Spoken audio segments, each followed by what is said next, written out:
चांगला आहे ते बोलतील. सभापती महोदय, विधिमंडळाचं यावर्षीचं हे पहिलं अधिवेशन आणि या अधिवेशनाची सुरुवात आपण सर्वच जण एक दिग्मूढ अवस्थेमध्ये आहोत. आजपर्यंत नेहमी सभागृहात दिसणारे आपल्याला सर्वांनाच आपले वाटणारे अजितदादा या सभागृहात किंवा या विधिमंडळात आज दिसत नाही, ही खंत आपल्या सगळ्यांच्या मनात आहे.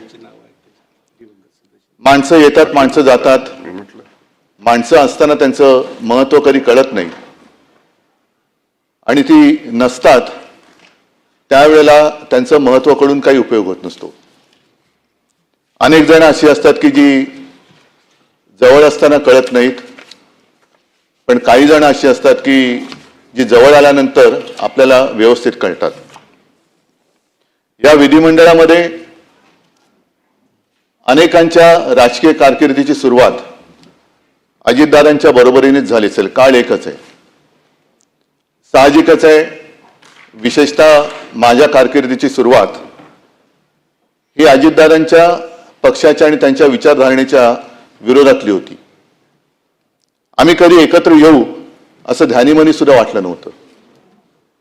अजितदादांच्या बद्दल म्हणायचं झालं तर 2 सकाळ अशा होत्या, त्यातली एक सकाळ ही महाराष्ट्राला त्यांच्या कृतीने धक्का देणारी होती आणि दुसरी सकाळ ही महाराष्ट्राला चटका देणारी होती, अंतःकरणाला चटका देणारी होती. आम्ही कधी एकत्र येऊ असं आम्हाला वाटलं नव्हतं. हे जे मी आपल्याला सांगितलं त्यावेळेला साहजिकच आहे, दोन्ही पक्ष हे राजकीयदृष्ट्या एकमेकाच्या विरोधात होते. एकत्र आलो, अनपेक्षितपणाने एकत्र आलो आणि एकत्र आल्यानंतर साहजिकच आहे की मनामध्ये एक नाही म्हटलं तरी अडी होती. त्याच्या आधीची सकाळ मी आपल्याला सांगितली आणि त्याच्यानंतर ही व्यक्ती माझ्यासोबत, एकतर मला प्रशासनाचा अनुभव नव्हता, अचानक ह्या सभागृहात किंवा या विधिमंडळात आलो, तो मुख्यमंत्री म्हणून आलो. कामकाज कसं चालवायचं त्याच्यात सहकारी सगळे विरोधातले होते ते आहेत. अजितदादांसारखा एक सहकारी ज्यांनी एक धक्का दिला होता आणि आपल्यासोबत उपमुख्यमंत्री म्हणून बसणार, हे थोडंसं त्यावेळेला नाही म्हटलं तरी अनपेक्षित होतं. पण जसजसं कामकाज सुरू झालं तेव्हा मला कळलं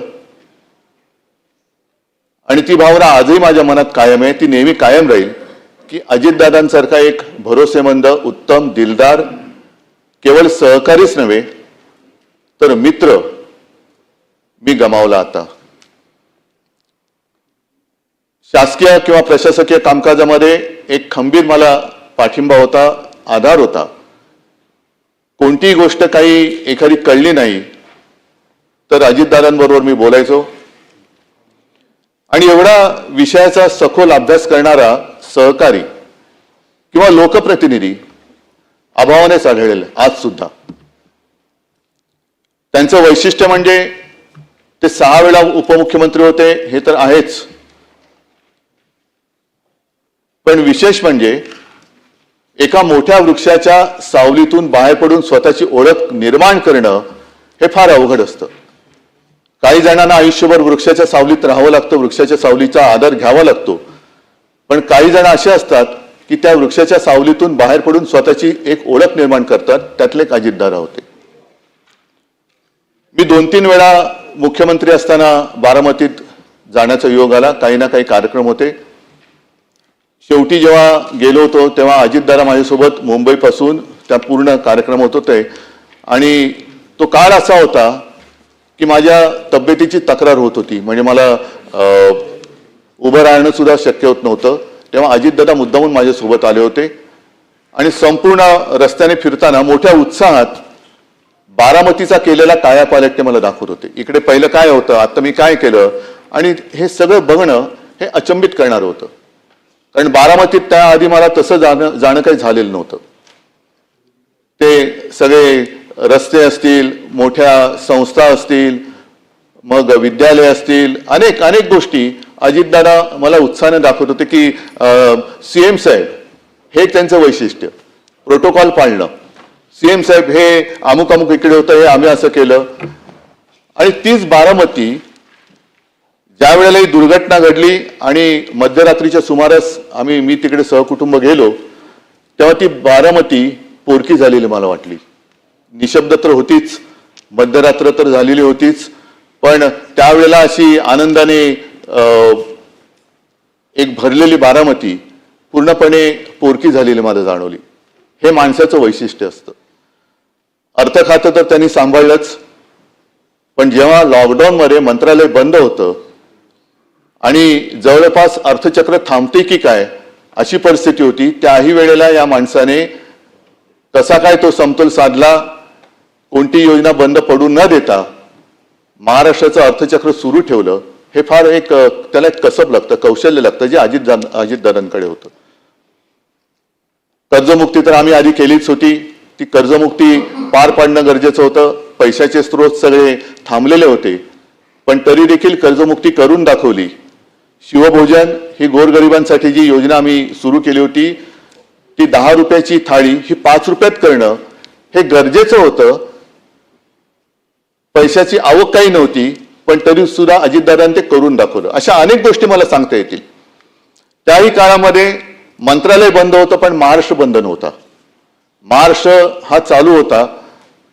त्याचे सगळे कारभार, उद्योग आणि विकास कामं सुद्धा, अगदी शिवसेना प्रमुखांच्या नावाने जो आपण समृद्धी महामार्ग केलाय तो सुद्धा त्यांनी थांबू दिला नव्हता.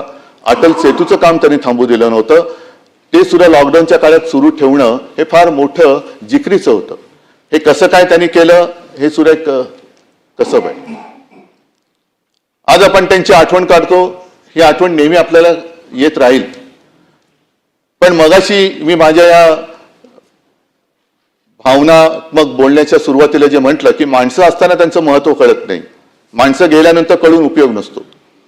अलीकडच्याच काळामध्ये अजितदादांचं एक वक्तव्य आहे की ज्यांनी त्यांच्यावर 70,000 कोटीचे घोटाळे केले त्यांच्यासोबत ते आज सत्तेत आहेत. हे मी का सांगतोय की एखादी व्यक्ती असते तेव्हा तिला आपण जीव नकोसा करतो, एवढं इतपत त्याला बदनाम करतो की नको तो जीव, आणि मग तोच आपल्यातनं गेल्यानंतर तो अचानक आपल्यासा वाटायला लागतो. मला असं वाटतं की या निमित्ताने आपण सगळ्या जणांनी एक मर्यादा पाळण्याची गरज आहे. कोणाला किती बदनाम करायचं, आयुष्यातून खरंच किती उठवायचं, तोही माणूसच आहे. अजितदादांचं एक वैशिष्ट्य म्हणजे त्यांनी ते कधी खचून नाही गेले. एखादा दुसरा माणूस असता तर तो खचून गेला असता. दुर्दैवाने अपघातात त्यांचं निधन झालं. एखादा खचलेल्या मनाचा असता तर त्यांनी खरोखर जीव दिला असता. हे राजकारण किंवा ही संस्कृती आपल्या महाराष्ट्राची नाहीये. ठीक आहे, एखादा माणूस चुकतो, पण तो चुकल्यानंतर खरंच तो चुकलाय का ह्याची सुद्धा एक खातरजमा करण्याची गरज असते. त्यांनी कधी त्याच्याबद्दल माझ्याकडे देखील कधी असं हे नाही केलं की आता काय करायचं, एवढं सगळं माझ्यावरती, पण नाही, त्यांनी त्या सगळ्या आरोपांना आपल्या कामातून उत्तर दिलं.